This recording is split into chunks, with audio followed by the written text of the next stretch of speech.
Assalamualaikum warahmatullahi wabarakatuh. Perkenalkan, nama saya Nabila Nur Ramadanti dari kelas 2B Pendidikan Jasmani NPM 192191047. Di sini saya akan menjelaskan sedikit materi tentang standar kompetensi lulusan. Di dalamnya saya akan menjelaskan tentang standar isi, lalu standar proses, dan standar penilaian pengembangan kurikulum. Standar kelulusan yaitu kompetensi adalah pengetahuan, sikap, dan keterampilan yang diperlukan peserta didik setelah mengalami suatu proses pembelajaran. Standar kompetensi lulusan adalah suatu kompetensi yang harus dicapai peserta didik setelah mengikuti suatu proses dalam satuan pendidikan tertentu. Standar kompetensi lulusan adalah kualifikasi lulusan yang mencakup sikap, pengetahuan, dan keterampilan. Lalu manfaat utama standar kompetensi lulusan ini adalah: 1. Sebagai batas kelulusan peserta didik pada setiap satuan pendidikan. Yang kedua, sebagai rujukan untuk penyusunan standar-standar pendidikan lainnya. Yang ketiga, sebagai arah peningkatan kualitas pendidikan mendasar dan holistik pada jenjang pendidikan dasar dan menengah. Standar kompetensi lulusan pada jenjang pendidikan dasar yang bertujuan meletakkan dasar kecerdasan, pengetahuan, kepribadian, akhlak mulia, serta keterampilan untuk hidup mandiri dan mengikuti pendidikan lebih lanjut. Lalu di sini saya akan menjelaskan tentang standar isi. Standar dapat diartikan sebagai patokan atau bisa juga dikatakan sebagai kriteria minimal. Sebuah standar ukur pada standar minimal. Begitu juga dengan standar isi. Standar isi menurut USP nomor 20 tahun 2003 merupakan kriteria minimal, batas, patokan, syarat yang harus dicapai dalam peningkatan mutu. Standar isi harus ditetapkan sebagai kriteria minimal menyusun perencanaan. Standar isi pada standar nasional pendidikan mencakup lingkup materi dan tingkat kompetensi untuk mencapai kompetensi lulusan pada jenjang dan jenis pendidikan tertentu. Standar isi tersebut memuat kerangka dasar dan struktur kurikulum, beban belajar, kurikulum tingkat satuan pendidikan, dan kalender pendidikan atau akademik.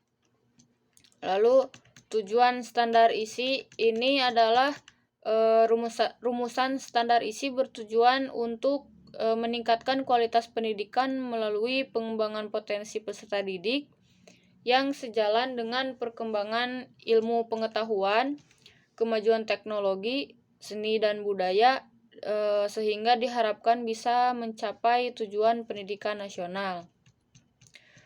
Lalu fungsi standar isi. Standar isi berfungsi sebagai acuan guru saat memberikan materi dalam kegiatan pembelajaran.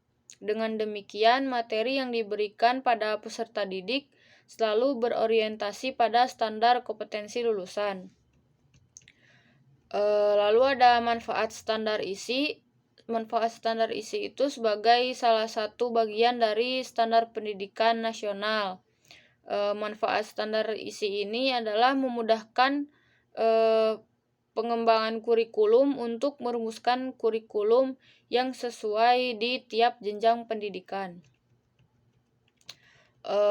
Lalu ada penyusun standar isi. Standar isi ini untuk pendidikan dasar dan menengah terdiri dari dua hal, yaitu tingkat kompetensi dan kompetensi inti. Lalu yang selanjutnya tentang standar proses. Menurut Peraturan Menteri Pendidikan dan Kebudayaan Nomor 22 Tahun 2016 Pasal 1 Ayat 1 menyatakan bahwa standar proses adalah kriteria mengenai pelaksanaan pembelajaran pada satuan pendidikan dasar dan satuan pendidikan dasar menengah untuk mencapai kompetensi lulusan. Ayat tersebut menjelaskan bahwa untuk mencapai tujuan dalam pembelajaran dibutuhkan serangkaian proses yang sistematis dan terencana.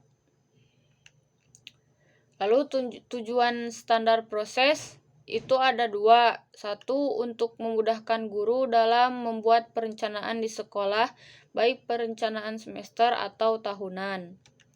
Yang kedua, memudahkan kepala sekolah dalam memantau keberhasilan proses pembelajaran di sekolah. Yang ketiga, mengarahkan proses belajar peserta didik agar mengacu pada tujuan akhir yang hendak dicapai, yaitu standar kompetensi lulusan. Lalu ada fungsi standar proses. Fungsi standar proses sebagai salah satu upaya untuk mencapai standar kompetensi lulusan. Fungsi standar proses adalah satu, mengendalikan proses pendidikan yang berjalan melalui pembelajaran. Yang kedua, meningkatkan mutu atau kualitas pendidikan. Yang ketiga, alat untuk mencapai program yang telah direncanakan oleh tiap instansi pendidikan. Yang keempat, menjadi acuan bagi guru untuk merencanakan, membuat, dan mengimplementasikan program-programnya. Manfaat standar proses, manfaatnya cukup signifikan pada pembelajaran, yaitu pembelajaran yang dilakukan oleh guru selalu terarah, efektif, dan efisien, sehingga peserta didik bisa lebih mudah dalam mengimplementasikan ilmu yang didapatnya. Lalu komponen standar proses. Prinsip pembelajaran yang dilakukan di setiap unit satuan pendidikan haruslah mengacu pada standar kompetensi lulusan dan standar isi. Berkaitan dengan prinsip itulah, standar proses harus mencakup beberapa komponen, yaitu perencanaan proses pembelajaran, pelaksanaan proses pembelajaran, penilaian hasil pembelajaran, dan pengawasan proses pembelajaran. Lalu yang selanjutnya, standar penilaian pengembangan kurikulum. Menteri Pendidikan dan Kebudayaan yang sebelumnya, Muhammad Nuh, sebagai pemangku kebijakan tertinggi mengatakan bahwa standar penilaian pada kurikulum baru tentu berbeda dengan kurikulum sebelumnya, karena tujuan dan kurikulum 2013 adalah mendorong siswa aktif dalam setiap materi pembelajaran. Maka salah satu komponen nilai siswa adalah jika si anak banyak bertanya. Tentunya banyak lagi komponen penilaian dalam kurikulum ini, seperti proses dan hasil observasi siswa terhadap suatu masalah yang diajukan guru. Kemudian kemampuan siswa menalar suatu masalah juga menjadikan komponen penilaian, sehingga anak terus diajak untuk berpikir logis. Dan yang terakhir adalah kemampuan anak untuk berkomunikasi melalui presentasi mengenai tema yang dibahas di kelas. Definisi standar penilaian pendidikan dijelaskan dalam lampiran Permenda nomor 66 tahun 2013 tentang standar penilaian pendidikan adalah kriteria mengenai mekanisme, prosedur, dan instrumen penilaian hasil belajar peserta didik. Definisi tersebut senada dengan definisi standar penilaian pendidikan yang dijelaskan oleh E. Mulyasa tahun 2009. Penilaian dalam kurikulum 2013 apabila dibulatkan akan mendapatkan dua macam penilaian, yaitu yang pertama penilaian asesmen adalah proses pengumpulan dan pengolahan informasi untuk mengukur pencapaian hasil belajar peserta didik.